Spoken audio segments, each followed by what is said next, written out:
الحمد لله وحده والصلاة والسلام على من لا نبي بعد أما بعد فقد قال الله تعالى في قرآنه الكريم أعوذ بالله من الشيطان الرجيم بسم الله الرحمن الرحيم ومن شر حاسد إذا حسد صدق الله العظيم. عن أنس رضي الله عنه أنه قال قال رسول الله صلى الله عليه وسلم الحسد يأكل الحسنات كما تأكل النار الحطب رواه أبو داود وابن ماجه. இந்த உலகத்தை படைத்து அனைத்தையும் தனித்து பராமரித்து கொண்டிருக்கக்கூடிய அல்லாஹ் ஒருவன், அவனுக்கே அனைத்து புகழும். அல்ஹம்துலில்லாஹ்.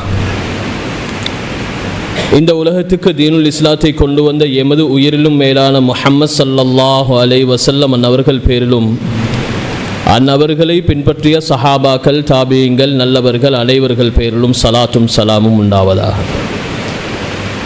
புனித ஜும்மாவுடைய கடமையை நிறைவேற்ற வந்திருக்கும் அல்லாஹ்வின் நல்லடியார்களே, எனது அன்பு சிநேகிதர்களே, அல்லாஹும் அல்லாஹுடைய தூதர் முஹம்மது ஸல்லல்லாஹு அலைஹி வஸல்லம் அவர்களும் எதையெல்லாம் எமக்கு கட்டளையாக சொல்லியிருக்கிறார்களோ அவற்றில் எம்மால் முடிந்ததை எடுத்து நடக்கும்படியும், அல்லாஹும் அல்லாஹுடைய தூதர் முஹம்மது ஸல்லல்லாஹு அலைஹி வஸல்லம் அவர்களும் எதிலிருந்தெல்லாம் விலகி தவிர்ந்து நடக்கும்படி சொல்லியிருக்கிறார்களோ அவற்றிலிருந்து முற்று முழுதாக விலகி தவிர்ந்து நடக்கும்படி முதல் எனக்கும் அப்பால் உங்கள் அனைவர்களுக்கும் வசியத் செய்து கொள்கிறேன். கண்ணியமிக்க மேலானவர்களே, சகோதரர்களே, அல்லாஹ் ரப்புல் இஸ்ஸத் ஒரு மனிதனை சீரானவனாக ஆக்க வேண்டும், உயர்ந்தவனாக ஆக்க வேண்டும், அல்லாஹ்விடத்தில் பல அந்தஸ்துகளை அடைந்து கொள்ள வேண்டும் என்பதற்காக வேண்டி பலவிதமான நன்மைகளை வைத்திருக்கிறான். பாவம் செய்தாலும் அந்த பாவம் மீழ்ச்சி பெறுவதற்காக வேண்டி தௌபாவை வைத்திருக்கிறான்.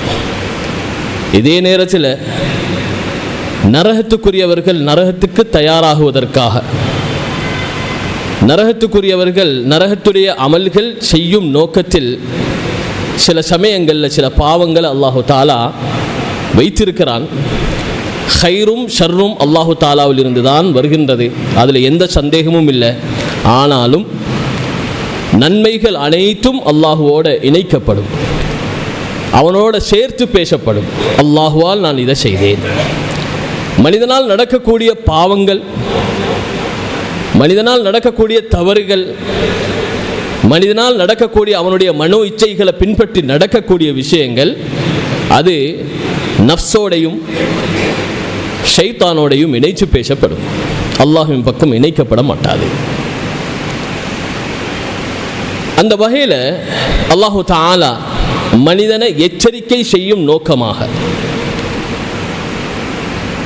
மனிதனை இந்த செயல்களிலிருந்து தவிர்ந்து கொள்ள வைப்பதற்காக வேண்டி அல்லாஹு தஆலா சில பாவங்களை சொல்லி அந்த பாவங்களுடைய விபரீதங்களை நபி ஸல்லல்லாஹு அலைஹி வஸல்லம் அவர்களின் மூலமாக எங்களுக்கு அறிமுகம் செய்திருக்கிறார்.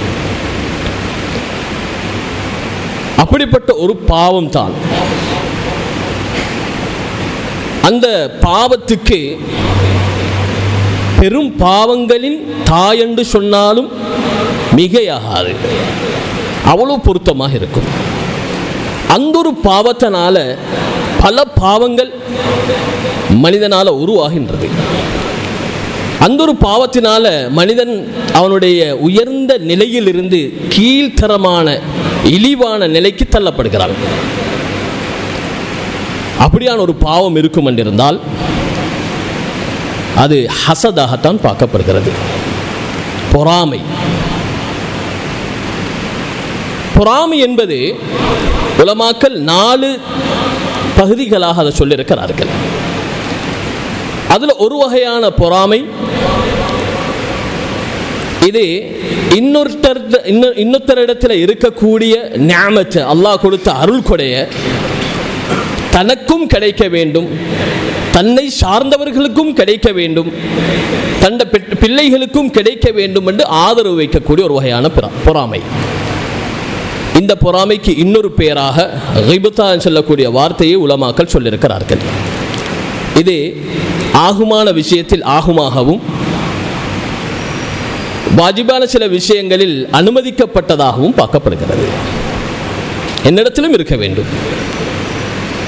இதைத்தான் ஹதரத் ஸல்லல்லாஹு அலைஹி வஸல்லம் அவங்க சொல்லும் போது என்ன சொன்னாங்கண்டா, 2 விஷயங்கள்ல தவிர நீங்க பொறாமை கொள்ள வானம். இது நன்மையின் பக்கம் மனிதனை தூண்டுற ஒரு விஷயம். அதாவது நன்மையான விஷயங்கள்ல தன்னிடத்தில் அது இருக்க வேண்டும், தனக்கும் அந்த பாக்கியம் கிடைக்க வேண்டும் என்று ஆதரவு வைக்கிறது. 2வது வகையான பொறாமை தந்த சகோதரன்ட்ட இருக்கக்கூடிய ஒரு நிஅமத், அல்லாஹ்வால கொடுக்கப்பட்ட ஒரு அருள் நீங்கணும் என்று சொல்லக்கூடிய, அது இல்லாமல் போகணும் என்று சொல்லக்கூடிய எண்ணம் உள்ளத்தில் உருவாகிறது. ஆனால் இவர் நல்ல மனிதன், இவர் நன்மையோட இணைப்புள்ளவர், உபதேசங்களை கேட்கும் போது உள்ளத்தில் மாற்றம் வரக்கூடியவர்.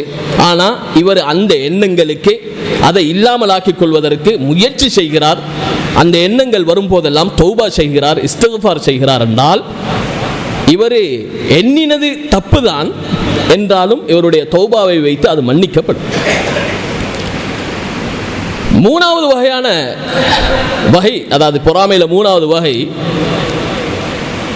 தனது சகோதரனுக்கு கொடுக்கப்பட்ட ஒரு நிஅமத் இல்லாமல் போக வேண்டும் உறுதியாகிக்கிறார், இல்லாமல் போகவே வேண்டும் என்று உறுதியாகிக்கிறாரே. ஆனால் வார்த்தை ரீதியாகவோ உடல் ரீதியாகவோ அவருக்கு எந்த ஒரு நோவினையும் செய்யல, பிறரிடத்தில் சொல்லி அதை இல்லாமலாக்கிறதுக்கு முயற்சி செய்யல என்றாலும் இவர் எண்ணின அந்த எண்ணம் மிக மோசமான எண்ணம், மிக மோசமானது. 4வது வகை, தந்த சகோதரன்ட்ட இருக்கக்கூடிய ஒரு நிஅமத், அது உலக ரீதியானதாக இருக்கலாம், ஆகிரத்தோட சம்பந்தப்பட்டதாக இருக்கலாம், தீனோட சம்பந்தப்பட்டதாக இருக்கலாம், அது இல்லாமல் போக வேண்டும் என்று ஆதரவு வைக்கிறது. அது மட்டும் இல்லாமல் அதை அவரிடத்திலிருந்து இல்லாமல் ஆக்குவதற்காக வேண்டி தானாகவோ அல்லது பிறரின் மூலமாகவோ வார்த்தைகளாலோ செயல்களாலோ முயற்சி செய்து அதை இல்லாமல் ஆக்கிறதுக்கு முயற்சி செய்வது, இது ஆக மோசமான ஒரு வகையான பொறாமை. ஹதரத் ஸல்லல்லாஹு அலைஹி வஸல்லம் அவர்கள் பொறாமையை பற்றி கூறும்போது என்ன சொன்னார்கள் என்றால், இய்யாக வல் ஹஸத், உங்களுக்கு நான் பொறாமையை எச்சரிக்கை செய்கிறேன், யாரையும் பொறாமை கொள்ளாதீங்க. ஹஸது என்ன செய்தரும், ஹஸனாத்துக்களை, நன்மைகளை, அது நெருப்பு விறகை சாப்பிடுவது போன்று, நெருப்பு விறகை அழித்து விடுவது போன்று அது இல்லாமல் ஆக்கிறோம். இன்னொரு ரிவாயத்தில் நன்மையால கிடைத்த ஒளிகளை அது இல்லாமல் ஆக்கிறோம் என்பதாக ஹதரத் ஸல்லல்லாஹு அலைஹி வஸல்லம் அவர்கள் சொன்ன ஹதீஸ்கள் பதிவு செய்யப்பட்டிருக்கிறது. இந்த 2 ஹதீஸையும் பார்க்கும்போது என்ன விளங்குது என்றா, மனிதன்கிட்ட இருக்கக்கூடிய நன்மைகளை அழிச்சிரும், மனிதன்கிட்ட இருக்கக்கூடிய நன்மைகளை இல்லாமல் ஆக்கிறோம். அது மட்டும் இல்லாமல் அந்த நன்மையால கிடைத்த பரக்காத்துக்களையும் பிரகாசங்களையும் அது இல்லாமலாக்கி உள்ளத்தை கருமையானதாக, மோசமான ஒரு உள்ளமாக அது மாற்றும் என்பதுதான் இந்த ஹதீஸ் 2மே சொல்லி காட்டுகிறது. கண்ணியமிக்க மேலானவர்களே, சஹாபாக்களை பார்த்து ரசூல் ஸல்லல்லாஹு அலைஹி வஸல்லம் அவங்க சொன்னாங்க, முன்னோர்கள்ட்ட இருந்த மிக கெட்ட சில நோய்கள் உங்களிடத்தில் பரவி வந்திருக்கிறது என்பதாக ரசூல் ஸல்லல்லாஹு அலைஹி வஸல்லம் அவர்கள் சொல்லி அதை பொறாமையாக குறிப்பிட்டார்கள். ஹஜ்ரத் அப்துல்லாஹ் இப்னு மஸ்ஊத் ரலியல்லாஹு அன்ஹு சொல்றாங்க, அல்லாஹ்வுடைய நிஅமத்துக்களை கோவிச்சு கொள்ள வானம். அவருடைய மாணவர்கள் கேட்டாங்க, அல்லாஹ்வுடைய நிஅமத்துக்களை கோவிக்கிறதுனா அது எப்படி? சொன்னாங்க, அல்லாஹ் பிறருக்கு கொடுத்த நிஅமத்துக்களை பார்த்து நாங்க வயிறறிகிறது, பொறாமப்படுவது என்பதாக சொன்னாங்க. இதுல நாங்க விளங்க வேண்டிய முக்கியமான விஷயம், பொறாமப்படக்கூடிய ஒரு நபர் என்ன செய்கிறார்னா, அல்லாஹ்வுடைய கதிரை நம்பாம இருக்கிறாரு. அது மறுக்கிறதுக்கு சமன். ஏனென்றா அல்லாஹு தஆலா அவன் முடிவு செய்தது, அவன் முடிவு செய்த ஒன்றை இவர் என்ன செய்கிறாரு என்றா, இது இவருக்கு கொடுக்கப்படக்கூடாது, இவர்கிட்ட இருக்கக்கூடாது, இது இல்லாமல் ஆக்கப்பட வேண்டும் என்று நினைக்கிறார். இது அல்லாஹுடைய கதிரோட அவர் முரண்படக்கூடிய ஒரு விஷயமாக பார்க்கப்படுகிறது. சில முன்னோர்களுடைய வேதங்களில் சொல்லப்பட்டிருக்கிறது, ஏன் நியாமத்துக்களுக்கு ஹசூத், அதாவது பொறாமப்படக்கூடியவன் விரோதியாக இருக்கிறான், என் நியாமத்துக்களோட விரோதம் பாராட்டுறான். நான் முடிவு செய்த கலாவை தீர்ப்ப அவன் கோவித்துக் கொள்கிறான். இது பொறாமைக்காரனுடைய ஒரு நிலைமை என்பதாக முன்னோர்களுடைய வேதங்களில் பதிவு செய்யப்பட்டிருக்கிறது. அல்லாஹு தஆலா அருளிய முன்னோர்களுக்கு கொடுக்கப்பட்ட வேதங்களில் சொல்லப்பட்டிருக்கிறது. ஹஜ்ரத் இமாம் குர்துபி ரஹிமஹுல்லாஹ் அவர்கள் சொல்கிறார்கள், உலகத்தில் செய்த வானத்தில் செய்த பாவங்கள்ல மிக பயங்கரமான ஒரு பாவம், வானத்தில் செய்யப்பட்ட ஒரு பாவமாக கருதப்படக்கூடிய ஒரு பாவம், அதுவும் முதல் பாவம், அது பொறாமைதான். பாருங்க, பொறாமப்பட்ட ஷைத்தானுடைய நிலைமை. யாரை பொறாமப்பட்டான்? ஹஜ்ரத் ஆதம் அலைஹிஸ்ஸலாத்து வஸ்ஸலாம் அவர்களை பார்த்து பொறாமப்பட்டான். இவருக்கு இவ்வளவு கண்ணியமா? அதனால அந்த பொறாமையின் விபரீதத்தினால அல்லாஹ்வுடைய கட்டளைகளை மறுத்தான், எடுத்தறியப்பட்ட ஷைத்தானாக மாறினான். இதே நேரத்தில் உலகத்திலேயும் நடந்த பாவங்கள்ல முதல் பாவமாக பொறாமை பார்க்கப்படுகிறது. காபீல் ஹாபிலை பார்த்து பொறாமப்பட்டாரு, அதனால அவரை கொலை செய்யக்கூடிய ஒரு நிலைமைக்கு அவர் ஆளானார். பொறாமையால பல பாவங்கள் உருவாகிரும் என்பதனால தான் ஹஜ்ரத் ஸல்லல்லாஹு அலைஹி வஸல்லம் அவர்கள் என்ன சொன்னார்கள் என்றால், லா தஹாசது, நீங்க பொறாமப்படாதீங்க. ஏன்? பொறாமப்படுறது மனிதனை பல பாவங்களின் பக்கம் அது இட்டு செல்லும் என்பதற்காக வேண்டி ரசூல் ஸல்லல்லாஹு அலைஹி வஸல்லம் அங்க பொறாமப்பட வேண்டாம் என்பதாக சொன்னார்கள். அந்த ஹதீஸில் தொடர்ச்சியாக லா தஹாசது வலா தபாகது, பொறாமப்பட்டுட்டா அடுத்தது பக்லா சொல்லக்கூடிய குரோதம் வந்துடும், கோபம் வந்துடும், ஒத்தருக்கொத்தர் இணைப்பில்லாத தன்மை உருவாகிடும். பாருங்க, ஒரு பொறாமக்காரன் தான் யாரை பார்த்து பொறாமப்படுறாரோ அவரை பார்த்து நடிக்கத்தான் செய்வாரே தவிர உண்மையாக நட்பாக நடந்து கொள்ள மாட்டார். மேலால நல்லவராக நடந்தாலும் உள்ளால பல இன்னல்களை உருவாக்குறதுக்கு முயற்சி செய்து கொண்டே இருப்பார். அடுத்தது ரசூல் ஸல்லல்லாஹு அலைஹி வஸல்லம் சொன்னாங்க, வலா தகாதஉ, பொறாமையுடைய விபரீதங்களில் ஒன்று குடும்பங்களை பிரிஞ்சு நடக்கக்கூடிய ஒரு நிலைமை ஏற்பட்டது. அதனால் ரசூல் ஸல்லல்லாஹு அலைஹி வஸல்லம் சொன்னாங்க, குடும்பங்களை நீங்க பிரிஞ்சு நடக்காதீங்க. ஹஜ்ரத் ஸல்லல்லாஹு அலைஹி வஸல்லம் அடுத்ததாக சொன்னாங்க, வகூனு இபாதல்லாஹி இஹ்வானா, நீங்க சொந்த சகோதரர்கள் இல்லாட்டியும் சகோதரர்கள் போன்று நடந்துக்கோங்க. அல்லாஹு தஆலா ஒவ்வொரு சூறாக்கள்ல அருமையான செழிப்பான பல விஷயங்களை வைத்திருக்கிறார். இந்த பொறாமையுடைய விபரீதம் அல்லாஹு தஆலா பொறாமப்படக்கூடியவர்களுடைய நிலைமையை எப்படி ஆக்குவான், அதே நேரத்தில் யார் பொறாமப்பட்டு அநியாயம் செய்யப்பட்டாரோ அவருக்குரிய கண்ணியங்களை அல்லாஹ் எப்படி கூட்டுவான் என்ற விஷயத்தை சூரா யூசுஃபி மூலமாக அல்லாஹ் எங்களுக்கு தெளிவாக விளங்கப்படுத்தி சொல்லியிருக்கிறார்.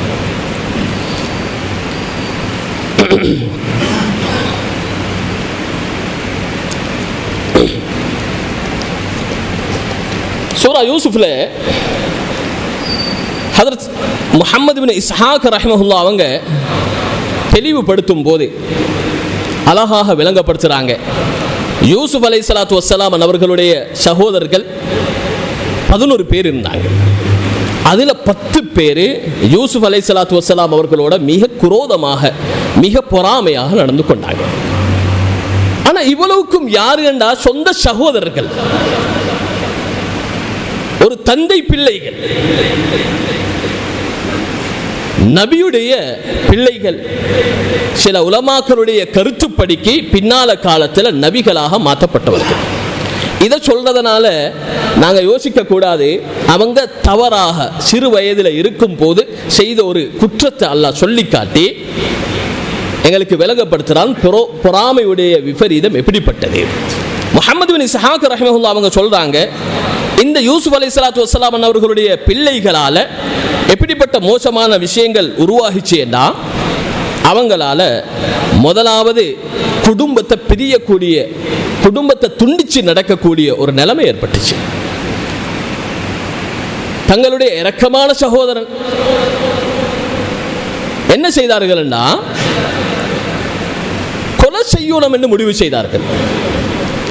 அவங்களுக்குள்ள பேசிக்கொள்ளக்கூடிய நேரத்தில் யூசுப் அலைஹிஸ்ஸலாத்து வஸ்ஸலாம் அவங்கள கொண்டுருங்க, கொலை செஞ்சிருங்க.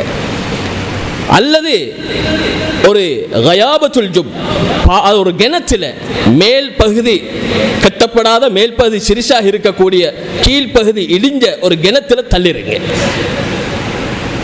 இது அவங்க முடிவு செய்தது. எதுக்கு?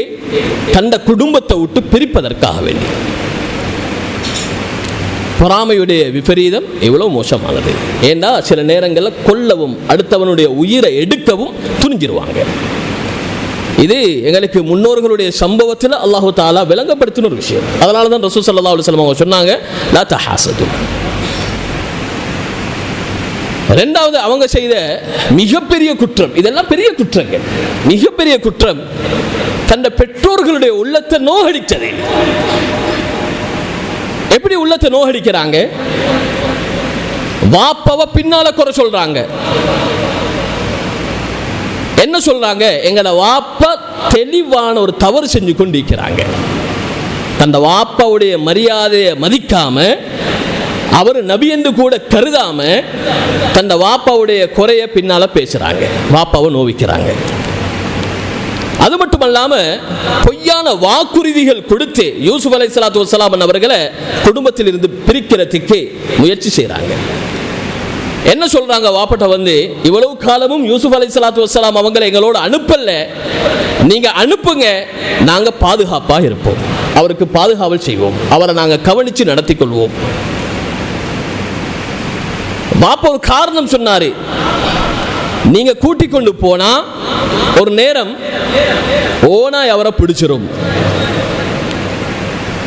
இப்ப இதுக்கு அவங்க பதில் சொல்றாங்க, நாங்க 10 பேர் இருக்கிறோம், நாங்க 10 பேர் இருக்கிறோம், நாங்க 10 பேர் இருக்கும் போது ஓனாய் பிடிக்கும் என்றிருந்தால் எங்களை மாதிரி நஷ்டவாளிகள் யாரும் இல்லை, அதனால தைரியமாக எங்களோட அனுப்புங்க என்று வாப்பாக்கு பொய் வாக்குறுதி கொடுத்து அனுப்பினாங்க. ஆனா என்ன செஞ்சாங்கண்டா, இரவுடைய நேரமாகுது, அழுது கொண்டு வந்து வாப்பட்ட பொய்யாக சொல்றாங்க. என்ன பொய் சொல்றாங்க? சகோதரன் யூசுப் அலைஹிஸ்ஸலாத்து வஸ்ஸலாம் அவங்கள எங்கட பொருள்களோட வைத்துட்டு நாங்க முன்னேறி சென்றோம். அந்த நேரத்தில் யூசுப் அலைஹிஸ்ஸலாத்து வஸ்ஸலாம் அவர்களை ஓனாய் பிடித்து விட்டது. யூசுப் அலைஹிஸ்ஸலாத்து வஸ்ஸலாம் அவங்களோட உடுப்பை கலட்டி அதுல ஆட்டுடைய இரத்தத்தை பூசிக்கொண்டு வந்திருந்தாங்க. இதனால ஹதரத் யாக்கூப் அலைஹிஸ்ஸலாத்து வஸ்ஸலாம் அவங்களுக்கு வந்த கவலை தாங்க முடியாதது. அவங்க என்ன செஞ்சாங்க? ஃபஸபுருன் ஜமீல், பொறுமையாக இருந்தாங்க, பொறுமையாக இருந்தாங்க. மூணாவது விஷயம், தந்த இளைய சகோதரன் மீது அன்பு பாராட்டாமல் நடந்தாங்க. ரசூல் ஸல்லல்லாஹு அலைஹி வஸல்லம் சொன்னாங்க, எங்கள்ல யாரு பெரியவங்களை மதிக்கலையோ, சிறியவங்களுக்கு இரக்கம் காட்டலையோ, அவங்க எங்களை உண்மையாக பின்பற்றினவங்க கிடையாது. பொறாமக்காரனுக்கு இதெல்லாம் விளங்காது. சின்னவன் என்று விளங்காமாது, பெரியவன் என்று விளங்காமாது. அதனால எந்த அளவுக்கு நடிச்சாங்கன்னா, யாக்கூப் அலைஹிஸ்ஸலாத்து வஸ்ஸலாம் அவங்களுக்கு முன்னால பெரிய ஒரு நடிப்புண்டு காட்டினாங்க. நாங்க யூசுப் அலைஹிஸ்ஸலாத்தோட மிச்சம் இரக்கமாக இருக்கிறோம். வீட்டிலிருந்து யூசுப் அலைஹிஸ்ஸலாத்து வஸ்ஸலாம் அவங்க திரும்பி ஓடி வராத தூரம் வரைக்கும் நிலத்தில கால்படாம ஒவ்வொருத்தர் மாதிரி தூக்கிக்கொண்டு போனாங்க. ஆனா எந்த இடம் வந்துச்சோ, அவங்க நினைச்ச இடம் வந்துச்சோ, அந்த இடத்துல இறக்கி விட்டு முதலாவது நபர் அடிச்சாரு. சாதாரண அடி அல்ல, கொலை செய்யற அளவுக்கு அடி.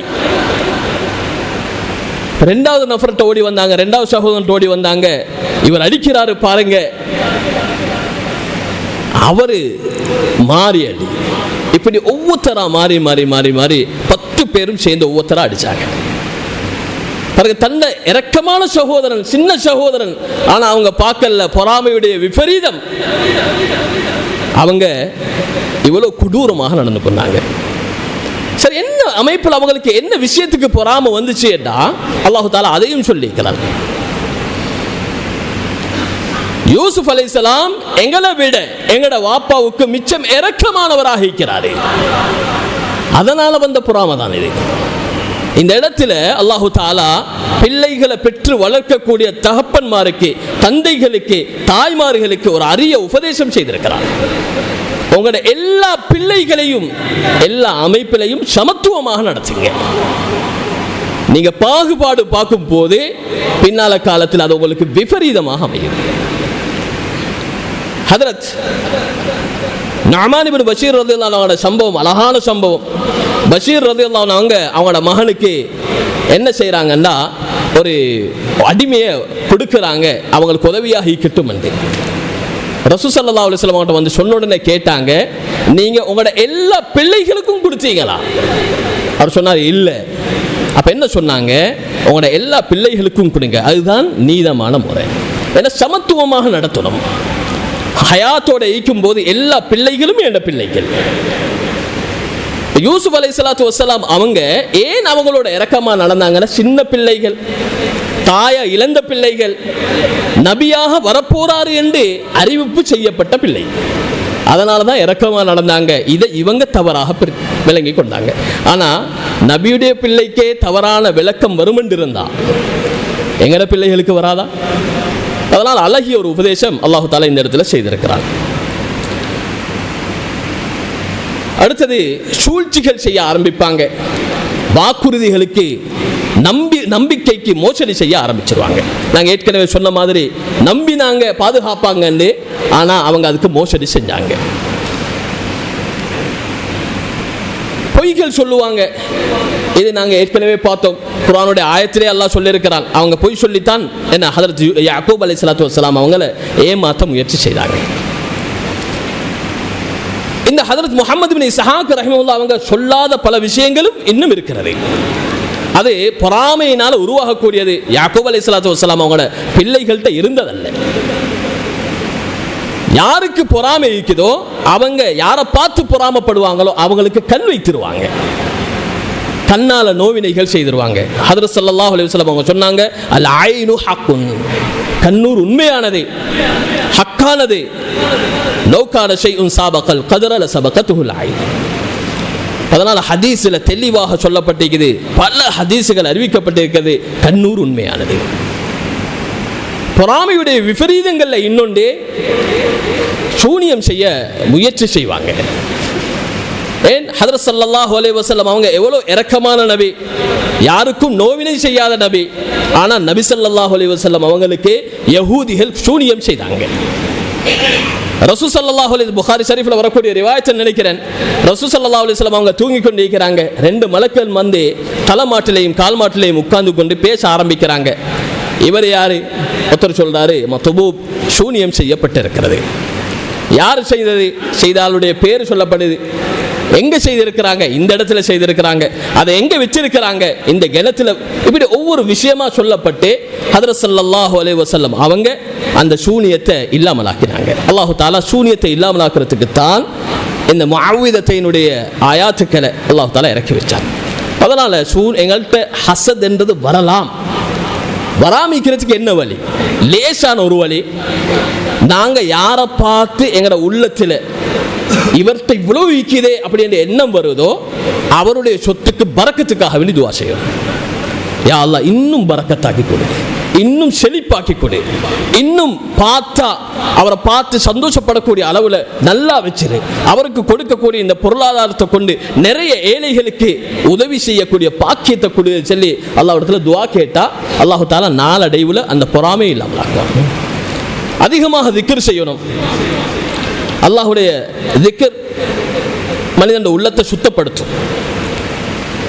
அதே மாதிரி தொழுகைக்கு பின்னால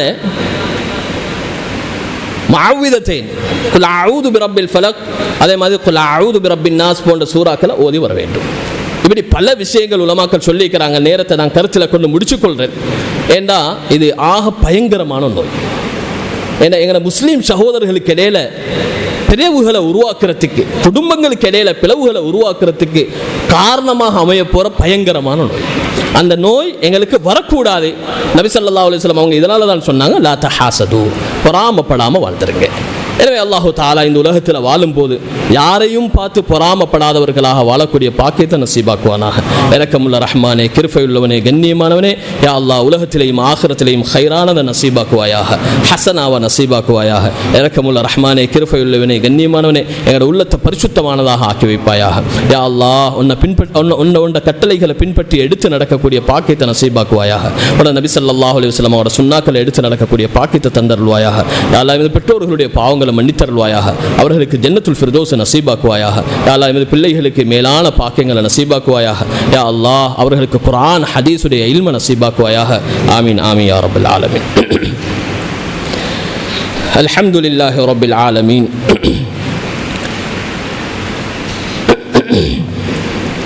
وأشهد أن لا إله إلا الله وحده لا شريك له وأشهد أن سيدنا محمد عبده ورسوله صلى الله على سيدنا وشفيعنا محمد وعلى آله وصحبه أجمعين. أما بعد، فيا أيها الإخوان في الله، أوصيكم وإياي أولا بتقوى الله، وأحثكم على طاعته وأزجركم عن معصيته.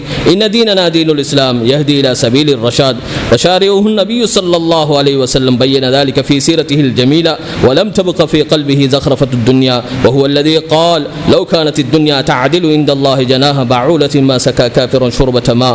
رواه الترمذي. وفي العالم فرقتان تعيشان، فرقة أغرتهم الحياة الدنيا، وفرقة أرغبوا في الآخرة، وهم الفائدون في الدنيا والآخرة. وكونوا من الفرقة الثانية تدخلوا في الدار سلاما وفرحا وسرورا، ولا تكونوا ممن طغى وأطغى، ولا من المغترين المذلين في الدنيا والآخرة. إن أحسن الكلام وأبين النظام وأحكم الأحكام كلام ربنا السلام. فالله عز وجل من قائل عظيم، وهو أصدق القائلين: أعوذ بالله من الشيطان الرجيم، بسم الله الرحمن الرحيم، قل هو الله أحد الله الصمد لم يلد ولم يولد ولم يكن له كفوا أحد. صدق الله العظيم. نفعني الله وإياكم بالقرآن العظيم وبسنة رسوله الكريم. أقول قولي هذا، أستغفر الله العظيم لي ولكم ولسائر المسلمين من كل ذنب فاستغفروه إنه هو الغفور الرحيم.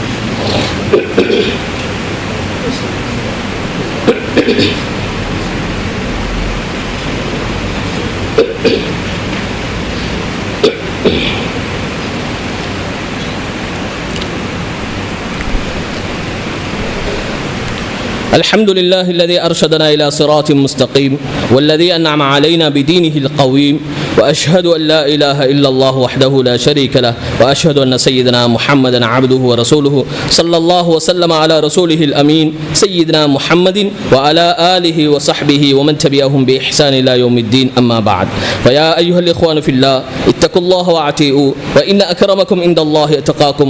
إن الله أتانا العقل وأمرنا بالتفكير به في خلقه.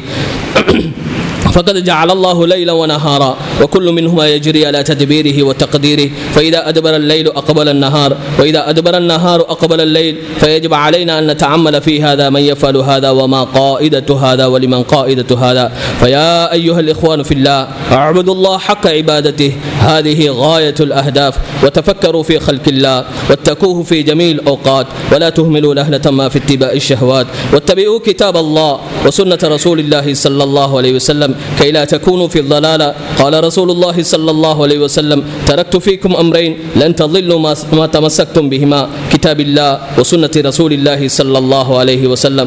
اللهم اجعلنا ممن يؤدي فرائلك وانتهى عن نواهيك، واجعلنا من عبادك الصالحين، واحشرنا غدا في زمرة الأولياء والعلماء والمتقين. اللهم ارض عن ساداتنا الخلفاء الراشدين، أمير المؤمنين سيدنا أبي بكر الصديق، وسيدنا عمر بن الخطاب، وسيدنا عثمان بن عفان، وسيدنا علي بن أبي طالب رضي الله عنهم، وارض عن أمهات المؤمنين أزواج رسول الله صلى الله عليه وسلم، وسائر الصحابة أجمعين، والتابعين لهم ومن تبعهم بإحسان إلى يوم الدين، وارض عنا معهم برحمتك يا أرحم الراحمين. اللهم اغفر للمؤمنين والمؤمنات والمسلمين والمسلمات، اللهم اغفر للمؤمنين والمؤمنات والمسلمين والمسلمات، اللهم اغفر للمؤمنين والمؤمنات والمسلمين والمسلمات والأحياء منهم والأموات، إنك قريب مجيب الدعوات. اللهم اجرنا من النار، اللهم اجرنا من النار، اللهم اجرنا من النار، ولا تجعلنا من حطب النار، فإنها بئس الدار وبئس المثوى وبئس القرار. ربنا اغفر لنا ولإخواننا الذين سبقونا بالإيمان ولا تجعل في قلوبنا غلا للذين آمنوا ربنا إنك رؤوف رحيم. إن الله يأمر بالعدل والإحسان وإيتاء ذي القربى وينهى عن الفحشاء والمنكر والبغي يعظكم لعلكم تذكرون. اذكروا الله الجليل الجبار يذكركم واشكروه يزدكم ويهدكم ولذكر الله أكبر والله يعلم ما تصنعون.